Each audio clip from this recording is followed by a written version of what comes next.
Okay, ito po muli ang inyong Pinoy Firearms Instructor na gunsmith din naman. At bago ako bumati at magpasalamat ay pinapaalala ko lamang sa mga bago pa sa ating YouTube channel na ako ay huwag ninyong hanapin sa Pilipinas para kunin ang aking serbisyo, sapagkat ako po ay 20 years na dito sa Kuwait sa Mayadin Shooting Range bilang isang nagtrabaho noong 2004 bilang isang firearms instructor, naging gunsmith at ngayon ay consultant na. Ayan, at nagpapasalamat lang ako at bumabati ako sa lahat, lalo tigit sa mga OFW at doon sa ating 36,600 plus na mga subscribers, at ako nagpapasalamat. Patuloy tayong dumarami dahil sa inyong pag-share. Please paki-share share lang ang ating mga videos para dumami pa tayo, dahil pagdami ng views, pagbilis ng aking pag-upload. Kasi pag matumal yung views ko, ay matumal din yung upload ko. So i-share natin ang i-share para marami akong videos na may upload. At para ganahan pati ako ng paggagawa ng mga videos at pagsagot sa inyong mga katanungan. Ayan, at bago ako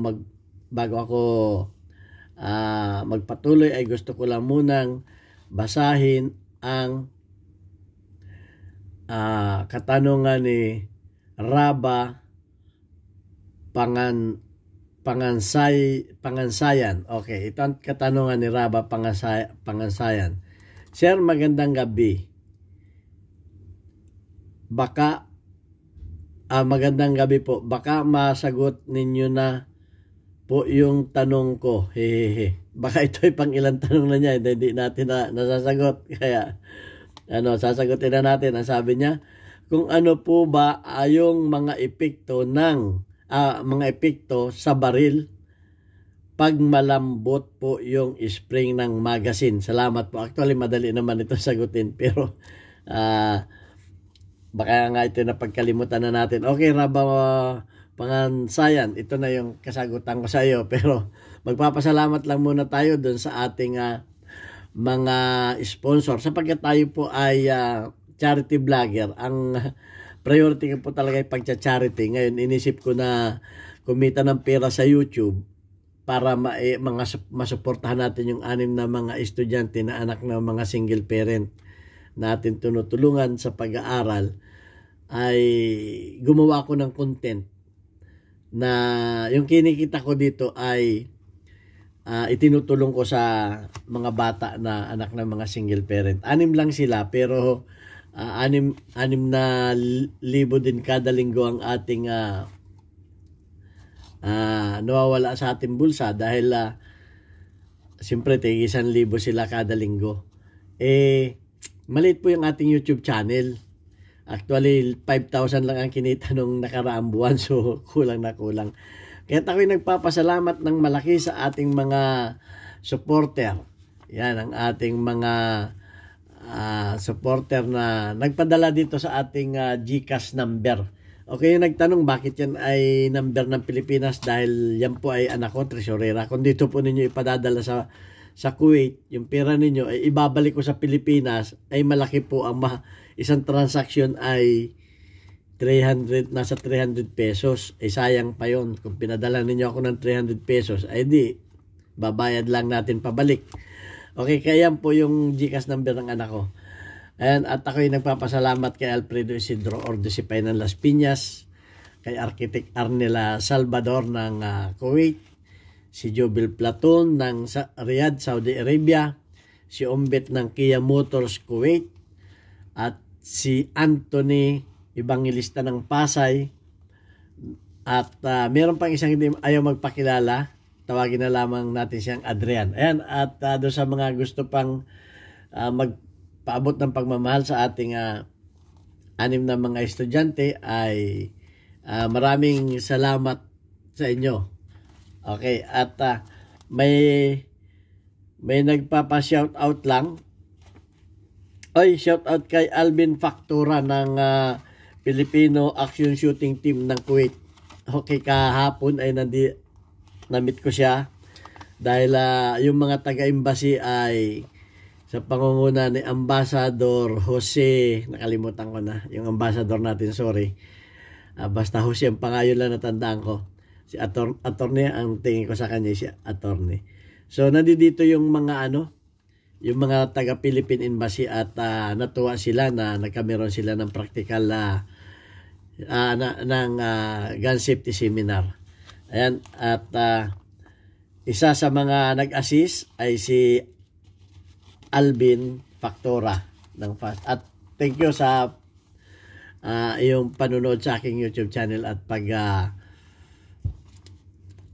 pag-subscribe. Okay, ayan, at ang katanungan ni Raba ay kung ano maging epekto pag ang magazine spring ay mahina o malambot na. So magkakameron niya ng failure to feed. Ano yung failure to feed? Maaring yung bala ay hindi makarating sa chamber. Bakit kanyo? Pag malambot ng magazine spring, ang magiging niyan, problema niyan, lalo kung halimbawa ay madumi na yung inyong magazine, magi-stack yung inyong follower. Magi-stack yan sa kahit yan ay puno man o hindi. Ito itong inyong magazine na ito ay magi-stack yan. I-stack yan doon kasi mahina nga eh. I-stack yan kung yan ay madumihan. Kaunting dumi lang yan, i-stack yan. So yung bala mo hindi makakarating dito sa taas. Okay, papakita ko sa inyo. Wala naman itong So yung bala nyo hindi makakarating dyan, naka-stack yan, nakalubog. So pagdaan ng slide, wala siyang kukunin na bala para pumasok sa chamber. Ganun ang mangyayari niyan. Kaya dapat ang spring ninyo ay laging malakas, at ako naman ay may videos na rin kung paano palakasin ang mga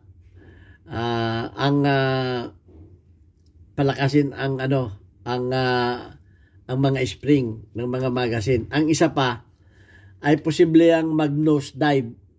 Ano ba yung mag-nose dive? Itong bala ay naka-nose dive, nakalubog na ganon. Pag may na yung spring, dahil hindi na nga masyadong at pag dumaan yung slide niya ay naka-nose dive nga siya, at ang mangyayari doon sa bala ninyo ay nakatutok dito sa may chamber, nakatutok dito na ganon, naka-nose dive, yun ang ganon. Dahil nga yung spring ninyo ng magazine ay mahina. So yung bala ninyo ay hindi tumingala. Ayaw tumingala yung bala ninyo, parang naka-nose dive nga nakaganon. So pwedeng nakaganyan ang posisyon ng bala ninyo. Ayun ang nose dive. Hindi pumapasok yung kasi nga yung spring ay hindi may tulak yung bala pa ganon. So ay mahina na. Di yung inyong bala ngayon ay nakaganyan. Hindi nakaganon. O parang yung kumbaga sa mga matatanda na ay sorry sa mga gaya ko senior citizen ay hindi na nakaganon. Nakaganon na. Okay. So yan ang magiging epekto niyan pag mahina na yung ang diyan ay failure to feed. Okay, failure to feed ang mangyayari diyan. Yun lang ang mangyayari diyan. Okay. Pag madumi na yung magazine mo, pag yung magazine mo ay madumi na, hindi magi-stack yung follower. Ano yung magi-stack yung follower? Yung follower mo ay pwede mag-stack dito, lalo kung sa mga single stack. Ay yung mga single stack na magazine, yung hindi man yung ganitong high capacity.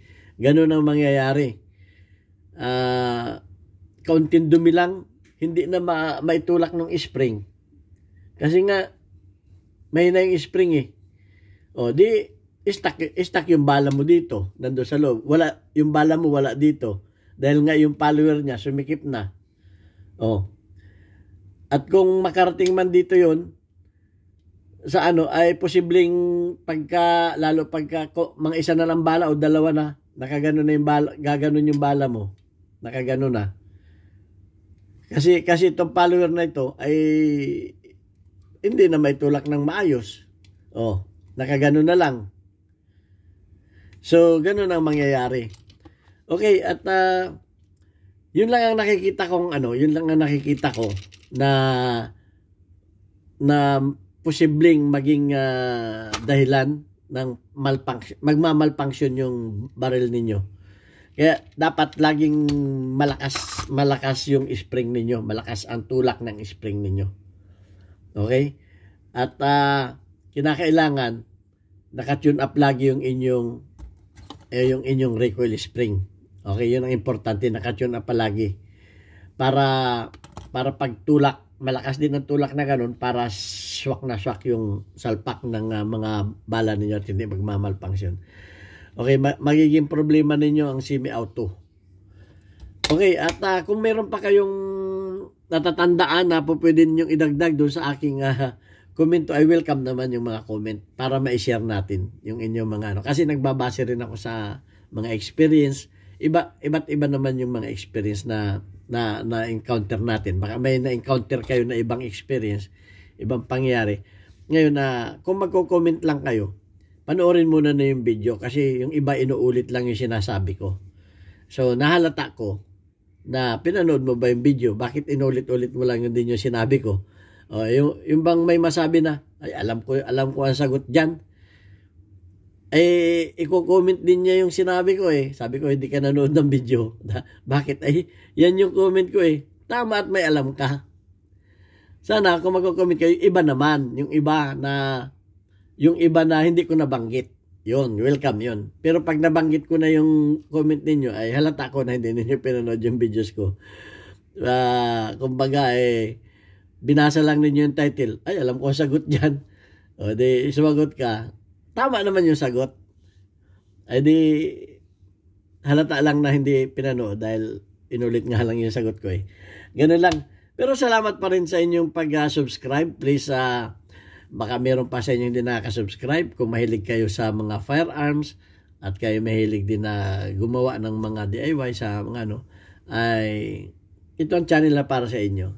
Nag-iingat nga lang tayo ngayon na hindi tayo makagawa ng pag-actual na paggagawa dito sa ating YouTube dahil mahigpit ang YouTube sa patakaran sa baril ngayon. Hindi pa pwedeng magpakita ng mga parts, ng mga paggagawa.